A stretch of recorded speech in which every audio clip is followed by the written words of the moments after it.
So recently, the UM780 XTX has pretty much been my favorite mini PC to take a look at, and I kind of just try to come up with any excuse to sit down and use it for a few hours. And considering how powerful it was, it actually had me thinking about if we could use this to game at 1440p. 1440p as a resolution has become pretty popular, though it's still not as popular as 1080p, but it comes with some pretty major benefits. You get significantly more screen real estate, so you can actually fit more things into your screen as you're using it. This is really great for things like web browsing, or if you're trying to do like what I do on a regular basis, is watch a YouTube video with picture-in-picture while you're scrolling endlessly through Reddit or Twitter or whatever it is that just consumes your brain endlessly. Being able to do that on a 1440p display is so much better than at 1080p because you just have all of this extra screen real estate. But as a consequence, you are looking at pretty much significantly more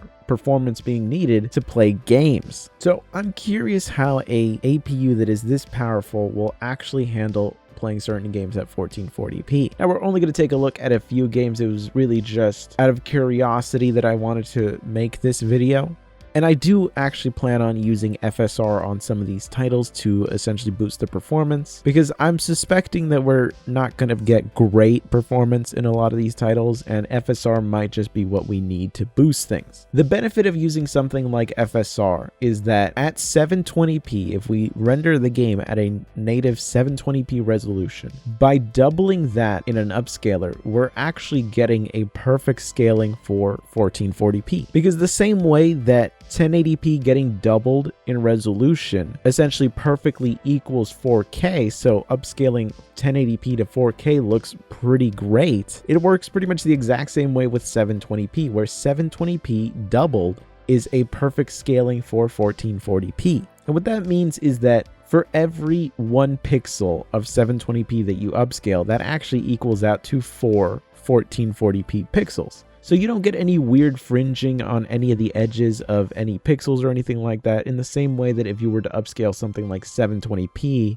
or 900p up to 1080p, where because of the mismatch in terms of scaling, you can get some weird fringing around the edges of pretty much everything that kind of gives that fuzzy upscaled resolution look to a lot of things. So if a title is not performing well, we can always just use FSR at 720p to upscale it up to 1440p, and in theory we should get about as clear of an image as we could possibly get from FSR upscaling. So let's see how that actually works out in practice. So the very first game that I actually took a look at on this system at 1440p is a relatively easy one. It is Monster Hunter Rise. This game originally launched for the Nintendo Switch of all systems, so because of that, it's actually been one of those titles that performs really well on just a wide assortment of hardware, so I love to take a look at it because I absolutely adore this game, and the fact that it can pretty much run on anything is pretty great to see. Still, I was pretty impressed to see that it was actually performing this well at 1440p on this system. I guess it's just hard for me to wrap my head around the fact that APUs have gotten this good, considering that in my mind I still very much associate APUs with the era where we were getting a mixture of horrible CPUs with barely passable iGPUs, and then we finally got to a pretty rock solid era with the launch of Ryzen and the release of Vega. But even that also ended up sticking around for so long that in my mind I still associate lower end hardware with these APUs. But I mean, this system is actually playing this game at its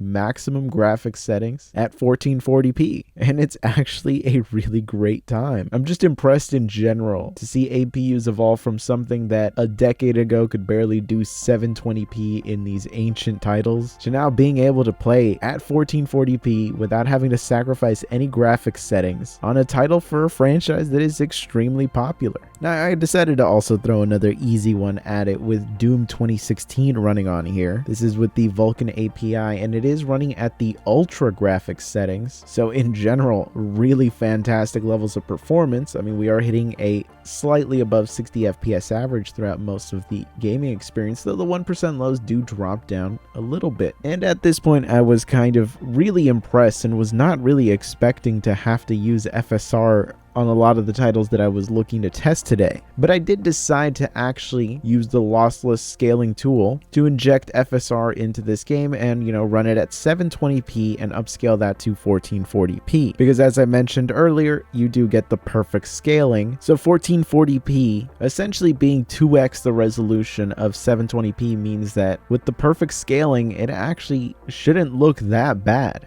And after doing that, what became extremely clear is that the performance uplift was ginormous. Now, I had this hooked up to my 1440p 144Hz LG monitor, and once I actually activated FSR on this, I was able to utilize that high refresh rate experience, and it was extremely smooth and responsive. And really, after playing through it, I don't know if the visual increase of running this at native 1440p is worthwhile in comparison to these massive performance gains that we got here. We went from barely being able to get a 60 FPS average, where it would consistently dip below that with the 1% lows, to now just barely having 1% lows under 100 and an FPS average. This is approaching almost 140 FPS. And FSR does a really good job of making this not feel like a 720p game being played on a 1440p display. It definitely doesn't look as good as native did, but considering just how much better it feels and even looks to play because of just how smooth it is, it really kind of just outshines the resolution drop.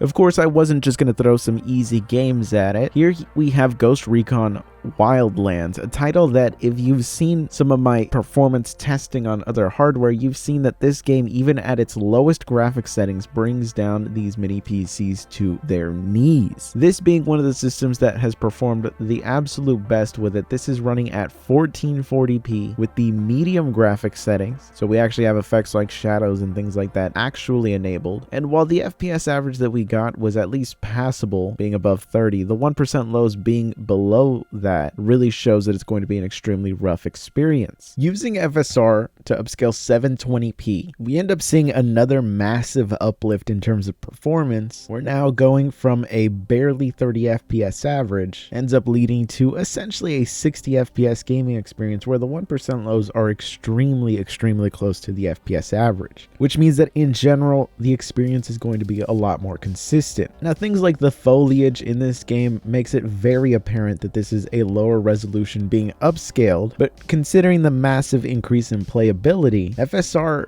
does make a pretty solid argument for its usage here. Now, another title that I really wanted to take a look at was actually Fallout 4, since I've personally been considering playing through the game again. With just how disappointing Starfield has been, I've been tempted to go back to either play Fallout New Vegas or Fallout 4, and here we actually have the game running with the medium graphics settings at 1440p, and while the performance is decent enough, considering that I kind of associate the Fallout games with relatively bad performance anyway, this wasn't exactly horrible by any means. And I think that the vast majority of people, if they played the game like this, would find it to be perfectly fine. Pretty much all Bethesda games really require you to have a locked 60 FPS anyway, because things get really wonky once you unlock the FPS, so this is perfectly enjoyable. That being said, I did decide to use FSR as well, and because of that 60 FPS cap, I figure we might as well push the game to its absolute limit and see what FSR can do for us. And at the Ultra Graphics preset with FSR upscaling 720p, we are actually able to have all of the settings to their maximum and still keep a very rock solid 60 FPS average with 1% lows that really don't deviate from it at all. I mean, look at those frame time charts. They're extremely smooth and extremely consistent, and this is about as good of an experience as you can really get in Fallout 4. Considering this is on a system with absolutely no graphics card, I'm pretty impressed. To really show the contrast in terms of performance, here's a side-by-side of Shadow of the Tomb Raider running with the medium in-game graphics settings at both the native 1440p resolution and with 720p upscale to 1440p. And again, the performance gains are pretty massive here, where we go from having an unplayable experience to what is essentially going to be a really nice, smooth, enjoyable experience for pretty much anyone. Because again, look at those frame time charts and they are very consistent throughout the actual gameplay sections. And the gains in the 1% lows really is what pushes this from being an unplayable experience to something that is actually going to be truly enjoyable to play. I also took a look at Borderlands 3 running with the high graphics settings, and here you could see that again we're seeing the exact same thing play out, where we go from what is essentially an unplayable experience at native 1440p to something that is going to be significantly smoother and significantly more enjoyable and actually playable when we use FSR to upscale 720p. And this pretty much carries over to a large amount of titles out there where at 1440p they might not be playable, or you might just be able to get a 30 FPS average or just barely get 60, and using something like FSR to upscale 720p pretty much nets you some massive gains where you could go from either making a game unplayable to playable, or make a game that is running at 60 FPS suddenly run at 100 or 120, or as you saw with Doom, going up to almost 140 FPS average instead of a just barely above 60 FPS average. Overall, I'm impressed. I kind of